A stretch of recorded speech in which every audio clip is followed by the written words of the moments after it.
बहुत समय पहले की बात है। एक गांव में एक शिव भक्त रहता था। उसका नाम गोपाल था। वो बहुत गरीब था। उसे 2 वक्त का खाना भी नसीब नहीं होता था, पर वो शिव पार्वती का पूजन किया करता था। उसमें उसकी पत्नी भी उसका साथ देती थी। वो दोनों सारा दिन काम करते थे। दिन भर की कमाई से जो भी पैसा मिलता, उससे वो बहुत मुश्किल से भगवान के पूजा के लिए सामग्री इकट्ठा करते थे। पूजा के बाद जो वो प्रसाद चढ़ाते थे, उसी प्रसाद को वो खाकर अपना पेट भरते थे। इसी तरह उनका पूजा करके दिन गुजर रहा था। लोग कहते हैं कि आप भगवान पे आस्था रखोगे तो भगवान सब ठीक कर देते हैं। आपका अभी दिन खराब है तो भगवान की कृपा से आगे सब ठीक हो जाएगा। लेकिन इसके उल्टा ही गोपाल की स्थिति और दिन पर दिन बदतर होती जा रही थी। उनको अब धीरे धीरे पूजा की सामग्री इकट्ठा करने में भी बहुत टाइम लगता था। थोड़ा बहुत कुछ मिलता था जिससे वो भगवान की पूजा के लिए सामग्री इकट्ठा कर पाते थे। एक दिन गोपाल को पूजा सामग्री इकट्ठा करने में बहुत टाइम हो गया। 2 या 2:30 बज गया, तब जाके पूजा की सामग्री इकट्ठा कर पाया। इस तरह गोपाल को आज के दिन पूजा करने में बहुत लेट हो गया। आज गोपाल पूजा करने बहुत लेट मंदिर गया। इस समय में शंकर भगवान कैलाश पे ध्यान में लीन थे और माता पार्वती कैलाश पे भ्रमण कर रही थी। जब गोपाल और उसकी पत्नी पूजा कर रहे थे तो मंत्र उच्चारण से माता पार्वती का ध्यान गया। इस समय कौन पूजा कर रहा है? फिर माता ने जब ध्यान लगाया तो माता को इस भक्त के बारे में सब पता चल गया। गोपाल पूजा करके चला गया। जब थोड़ी देर में शिव भगवान ध्यान पर से उठे तो माता पार्वती ने कहा कि गोपाल कितने दिनों से आपका पूजा करता है, फिर वो इतने गरीब क्यों हैं? आप तो सभी का उद्धार करते हो, फिर उसका उद्धार करने में इतना लेट क्यों? तब भगवान ने कहा कि पार्वती उसके नसीब में इतना ही है। तो माता ने कहा, ये क्या बात हुई? आप देंगे तो जरूर होगा। फिर भगवान ने कहा, किसी किसी का पिछले जन्म का कर्म भोगना रहता है, इसलिए इस जन्म में उसे इतना ही मिलेगा। शंकर भगवान की बात सुनकर माता पार्वती जिद पे अड़ गई। मुझे कुछ नहीं मालूम, आप चलकर उन दोनों पे अपना आशीर्वाद दीजिए। फिर भगवान ने कहा, पार्वती तुम जिद मत करो। लेकिन माता तो जिद पे अड़ गई। वो बोली, आप चलकर गोपाल और उसकी पत्नी पे अपना आशीर्वाद दीजिए। फिर शंकर भगवान ने कहा, तुम नहीं मानोगी। ठीक है चलते हैं, पर एक शर्त है, तुम वहाँ पे कुछ नहीं बोलोगी। माँ ने कहा, ठीक है आप चलिए तो सही। फिर भगवान ने कहा, ठीक है चलो चलते हैं।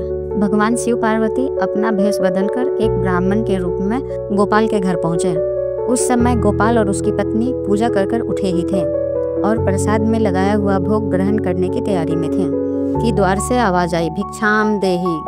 गोपाल और उसकी पत्नी ने सोचा, इस समय कौन आया है? बाहर निकलकर देखा तो एक ब्राह्मण अपनी पत्नी के साथ पधारे थे।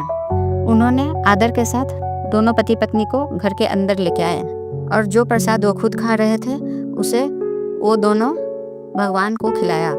फिर शिव पार्वती प्रसाद खाकर बहुत खुश हुए। बोले, बस मांगो, तुम्हें क्या चाहिए, हम तुमसे बहुत प्रसन्न हैं। तुम हमसे 2 वर मांग सकते हो। भगवान की ये बात सुनकर गोपाल और उनकी पत्नी बहुत खुश हुए। गोपाल ने कहा, भगवान मैं अपनी पत्नी से सलाह ले लेता हूँ कि हमें वर में क्या मांगना चाहिए।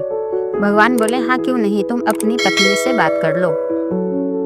गोपाल अपनी पत्नी से बात करने लगा कि हमें भगवान से 2 वर में क्या चाहिए। दोनों आपस में बात करते करते झगड़ा करने लग गए। पत्नी बोलती है पैसे चाहिए और गोपाल बोलता है नहीं हमें घर चाहिए। दोनों आपस में सलाह मशविरा करते करते झगड़ा करने लग गए। झगड़ा बहुत बढ़ गया, बहुत देर तक चला। वहाँ भगवान शिव पार्वती खड़े खड़े दोनों को झगड़ते हुए देख रहे थे।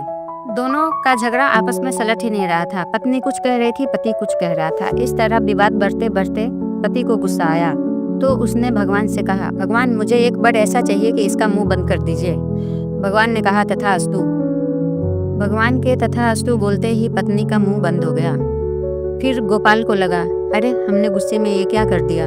फिर वहाँ पे इतने देर से खड़ी माता पार्वती जो झगड़ा देख रही थी, उन्होंने गोपाल से कहा, अरे गोपाल तुमने ये क्या कर दिया, तुमने अपनी पत्नी का मुंह बंद करा दिया, ये उचित नहीं है।